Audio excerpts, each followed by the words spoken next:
Sahabat aktir Nagita Slavina, Mua Marlene Hariman menuliskan permintaan maaf setelah video satpam pukul anjing yang dibagikannya viral.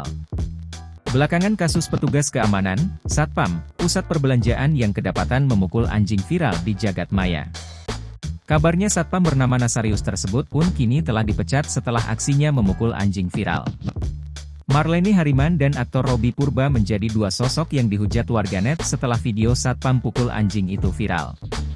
Keduanya dituding menyebarkan video tersebut tanpa paham kronologi yang terjadi sebenarnya hingga mengakibatkan sang satpam harus kehilangan mata pencariannya.